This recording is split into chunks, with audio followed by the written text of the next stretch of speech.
गंगातरंगरमणीयजटाकलापं गौरी निरन्तरविभूषितवामभागं नारायणप्रियमनङ्गमदापहारं वाराणसीपुरपतिं भज विश्वनाथं। जयन्ती मंगला काली भद्रकाली कपालिनी दुर्गा क्षमा शिवा धात्री स्वाहा स्वधा नमोस्तुते। स्नेही सुधीजन, इस आमुख पटल पर मैं मकर संक्रांति के पर्व खिचड़ी के पर्व को लेकर आपके बीच समुपस्थित था।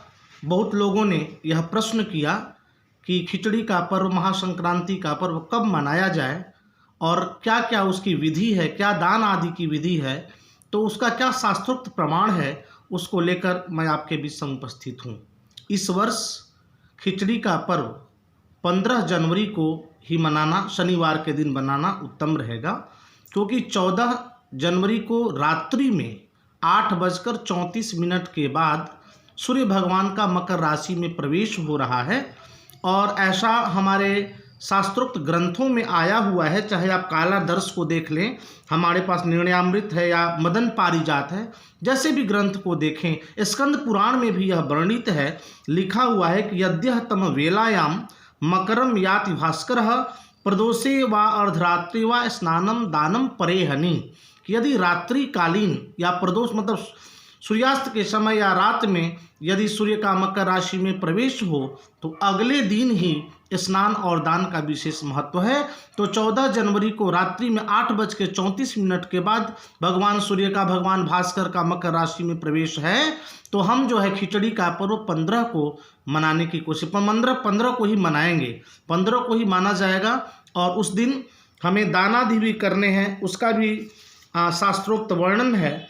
आप स्कंद पुराण को लेते हैं तो उसका यह मत है कि धेनुम तिलमयी राजन दद्यादश्चुत्तरायणे सर्वान कामान वापनोति बिंदते परमम सुखम। स्कंद पुराण में कहा गया है कि जो मनुष्य उत्तरायण में तिल की धेनु देता है वह सब इच्छाओं को प्राप्त करता है और परम सुख का लाभ करता है। तो तिल दान का विशेष महत्व है।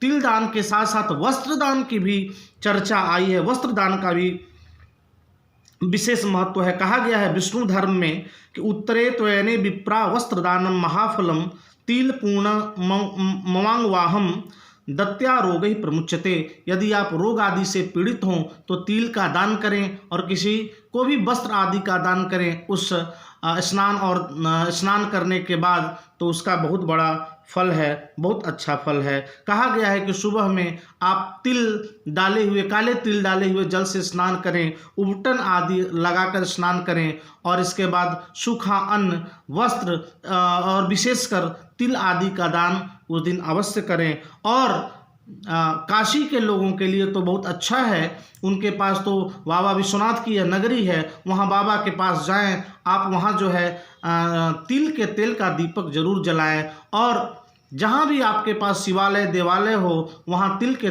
तेल का दीपक जलाने का विशेष महत्व बताया गया है। लिखा गया तिल तैले न दीपाश्च दे आशिव गृह शुभा।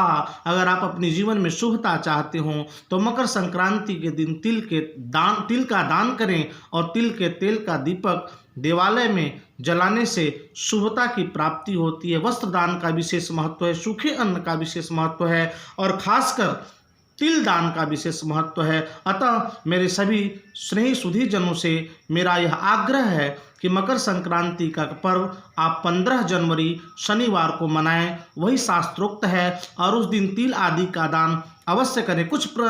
हमारे शिष्यों ने यह प्रश्न किया कि हम लोग तिल आदि का दान कैसे ले सकते हैं किसी अपने जजमान के द्वारा। तो विशेष अवसर पे, ऐसा नहीं है कि शनिवार के दिन आप काला तिल, विशेष अवसर पे आप ले सकते हैं। उस दिन संक्रांति का है तो दाता आपको अगर दान देता है तो आप उसको लेने में कोई ऐसा ना कहें कि हम नहीं ले सकते हैं। इसलिए और जो भी हमारे स्नेही सुधीजन हैं उस दिन तिल का दान करें, सूखे अन्न का दान करें, वस्त्र का दान करें। और खिचड़ी का पर्व, मकर संक्रांति का पर्व 15 जनवरी शनिवार को ही मनाएं तो उत्तम रहेगा। अगले वीडियो में मैं पुनः नए शास्त्रोक्त विधियों को लेकर आपके बीच समुपस्थित होने का प्रयास करूंगा। आप अपना आशीर्वाद और स्नेह बनाए रखें। मैं काशी से आचार्य पंडित धीरेन्द्र मनीषी आप सबको पुनः प्रणाम करता हूं और इस पावन पर्व मकर संक्रांति की हार्दिक शुभकामनाएं देता हूं। नमस्कार, प्रणाम, जय श्री हरि, जय विश्वनाथ।